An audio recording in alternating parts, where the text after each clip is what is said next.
அஸ்வின்ஸ் இனிப்பு காரம் பேக்கரி மற்றும் செல்வ உணவகம்.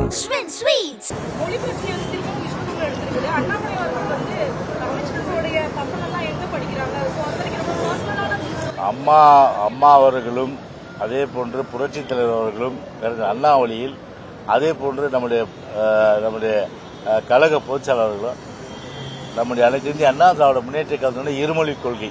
ஏன்னா அதில் எந்தவித மாற்றமும் இல்லை. ஒரு மொழியை திணிக்கக்கூடாது. விரும்பி கற்றுதான் யார் வேணாலும் கற்றுங்க. அதில் மாறுபட்ட கற்று இல்லை. உங்களுக்கு ஹிந்தி பிடிக்குன்னா கற்றுட்டு போங்க. ஆனால் திணிக்காத, அதான் சொன்னார் அண்ணா. அழகா சொன்னார் அண்ணா. அவர் பாணியிலே சொல்கிறார். அதாவது குரலை எப்படி சொல்லட்டுமா? அப்பா அம்மா வடநாட்டு நண்பர் ஒருவர் என்னிடத்தில் பேசும்போது சொன்னார்கள், இந்தி மொழி 3 மாதத்திலே நீங்கள் கற்றுக்கொள்ளலாம் என்று சொன்னார்கள். நான் சொன்னேன், இந்தி மொழி 3 மாதத்திலே கற்றுக்கொள்ளலாம். ஆனால் அதற்கு மேலே கற்றுக்கொள்வதற்கு என்ன இருக்கிறது இந்தி மொழியில்? எவ்வளோ அறிவு! ஒன்றும் இல்லை. அப்படிப்பட்ட மொழி தேவையா? ஒரு நாள் தேவையில்லை. அதாவது ஹிந்தி தேவையில்லை. ஹிந்தி தேவையில்லை, யார் வேணாலும் கற்றுங்க, திணிக்காதுன்னா. ஆனால் ஒரு அரசமைப்பு சட்டத்தில் ஒரு சமநிலை சமத்துவம் எதுக்கு சொல்கிறோம்? சமநிலை சமத்துவன்ட்டு கான்ஸ்டியூஷனில் ஆல் ஆர் ஈக்குவலிட்டி. பட் அதுக்காக ஒரு மாநிலத்தில் ஒரு தமிழ் மொழி, அதே மாதிரி ஆங்கில இணைப்பு மொழி. ஆங்கிலம் ஒரு இணைப்பு மொழி. எனவே ஆங்கில இணைப்பு மொழியாக இருக்க சூழ்நிலை தமிழ் மொழி தான் இன்னொரு மொழி, நம்முடைய தாய்மொழி. எனவே அந்த ஒரு இனிமையான தாய்மொழி எந்த நிலையிலும் அழியக்கூடாது, அதை பேணி காக்க வேண்டியதுதான் 1900 எப்போ கிட்டத்தட்ட ஒரு 75 வருஷம் போராட்டம். இது 65ல் மிகப்பெரிய அளவுக்கு போராட்டம் வெடித்து அதன் மூலம் பல பேர் தீக்கிரையாகி மாணவர்கள் கிளர்ச்சி ஏற்பட்டு அதன் அடிப்படையில் ஒரு மாற்றமே காங்கிரஸ் அதோட போனதான் வீட்டுக்கு, மறுபடியும் தலை தூக்கல தமிழ்நாட்டில். அந்த மாதிரி ஒரு மொழியை திணிப்பதை தமிழ்நாடு மக்கள் எந்த காலத்தில் ஏற்றுக்கொள்ள மாட்டார்கள். எனவே இப்போ இன்னைக்கு கூட ஒரு ஆர்ப்பாட்டம் பண்றாங்க. எவ்வளோ ஒரு கில்லாடித்தனம், எவ்வளோ ஒரு மோசடி, ஒரு தமிழ்நாட்டு மக்களை ஏமாற்றுகின்ற ஒரு செயல். அதாவது கேட்பவன் கேட்டால் கேழ்வரகுல நெய் வழிகிற மாதிரி, பாலுக்கும் காவலன் பூனைக்கும் தோழன் அப்படின்ற மாதிரி தான் இந்த திமுக சந்தர்ப்பவாத ரெட்டை வேடம். பாருங்க, அவங்க ஒரு மத்திய அரசு லெட்டர் வெளியிட்டு இருக்கு. அதை பார்த்துருப்பீங்கன்னு நினைக்கிறேன். நீங்க இப்போ படிக்கிறேன் கேளுங்க.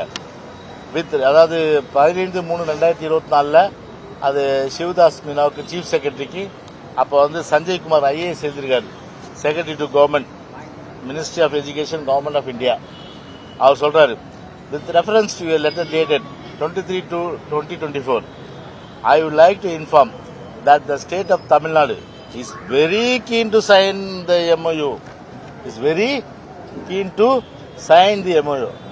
மிக மிக மிக மிக ஆர்வமா இருக்கிறோம் நாங்க PMCல நாங்க சேர்றதுக்கு அப்படின்னு சொல்லி. யார் லெட்டர் கொடுத்தது? Central government. இந்த லெட்டரை சிவதாஸ் மீனா எழுதியிருக்காரு. இவருக்கு யாருக்கு? சஞ்சய்குமார் ஐஏஎஸ்க்கு சென்ட்ரல் கவர்மெண்ட்டுக்கு ரிலீஸ் பண்ணியாச்சு. இப்போ குட்டி வெளிப்பட்டுச்சா? பூனைக்குட்டி வெளியில வந்துருச்சா? பூனைக்குட்டி வெளியில வந்துருச்சா? பாருங்க, very keen interest, very keen to sign the MOU for establishing the PMC schools in the states.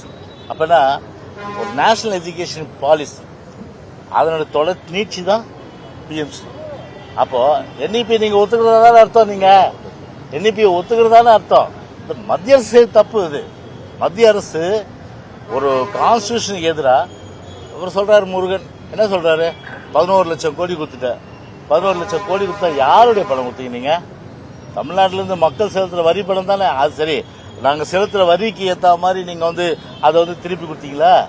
சரி, மத்திய அமைச்சர் முருகன் அதே ஒரு புள்ளிவரத்தை என்ன சொல்லணும், உத்தரப்பிரதேசுக்கு இவ்வளவு கொடுத்துருக்கோம், பத்தான்ல பீகாருக்கு இவ்வளவு கொடுத்துருக்கோம், ஒரிசாவுக்கு இவ்வளவு கொடுத்துருக்கோம், அதே போல ஹரியானாவுக்கு இவ்வளவு கொடுத்துருக்கோம், அதே போல மற்ற ஸ்டேட்டுக்கு நான் தெற்கு தவிர அதை சொல்லி இருந்தா பரவாயில்ல. வெறும் 15 லட்சம் கோடினா அப்ப மற்ற உத்தரப்பிரதேசுக்கு எவ்வளவு கொடுத்தோம் சொல்லுங்க, இல்ல மற்ற இதுக்கு எவ்வளவு கொடுத்தோம் சொல்லுங்க. நீங்க அதை சொல்லாம வெறும் 15 லட்சம் கோடினா யார் வீட்டு பணத்தை யார் கொடுக்குது? உங்க வீட்டு பணத்தை கொடுத்தீங்க. நீங்க நான் கட்டுற வரி பணத்துல யானை பசிக்கு சோழ எத்தனையோ கிட்டத்தட்ட வெள்ளம் வறட்சி எங்க ஆட்சி காலத்திலும் சரி, எவ்வளோ ப்ரொஃபஸர் அம்மா ஆட்சி காலத்தில் தலைவர் ஆட்சி காலத்தில் எழுதி எழுதி எழுதி எழுதி இவ்வளோ பண்ணனா ஒரு 100% கேட்டோம்னா ஒரு 10-15% கொடுக்குது. அதே அவங்க குஜராத்தில் தூக்கி கொடுத்துருவாங்க அவங்க. அப்படிப்பட்ட ஒரு வெண்ணெய் ஒரு கண்ணில் சுண்ணாம்பு ஒரு கண்ணில் மத்திய அரசுடைய ஒரு போக்கு இருந்தா இப்போ என்ன ஆகுது? இப்போ இந்த மாதிரி வந்து ஒரு இந்தி வந்து நீங்க மும்மொழி கொள்கை திட்டத்தை ஏற்றுக்கொண்டால் மட்டுமே நாங்க நிதி தரோம்னா, இதை விட பார்த்தீங்கன்னா இந்திய அரசியல் சட்டத்துக்கு எதிரான ஒரு கருத்து நிச்சயமா இருக்க முடியாது. அப்ப மாநிலத்தை வஞ்சிக்கிற வகையில் தானே ஒரு மொழியை திணிச்சு அதன் மூலம் வந்து பார்த்தீங்கன்னா ஒரு நிதியை நான் கட் பண்ணணும்னு சொன்னா அப்ப மக்கள் என்ன சிந்திப்பா? அப்ப ஏன்டா உனக்கு வரி கட்டணும் தானே யோசிப்பான். அதானே வரி கட்டணும்னு யோசிப்பான். அதனால மத்திய அரசு பொறுத்தவரை அது போன்ற வந்து ஒரு பெரிய ஒரு மாபெரும் துரோகத்தை இன்னைக்கு வேற அரசு தான் ஆண்டுட்டு இருக்கு. அவங்க எதுவும் கேட்க மாட்டாங்க. ஏன்னா அவங்க வந்து புரிந்துணர்வு ஒப்பந்தம் போட்டாங்க. அது மட்டும் இல்ல 2026க்கு பிறகு கண்டிப்பா சொல்றேன், சென்ட்ரல் கவர்மெண்ட்ல வந்து அவங்க சேர்றதுக்கு உண்டான எல்லா வாய்ப்புகளும் பிஜேபி பேசியாச்சு. புரியுதுங்களா? அதனால அவங்க அதிகம் பேச மாட்டாங்க.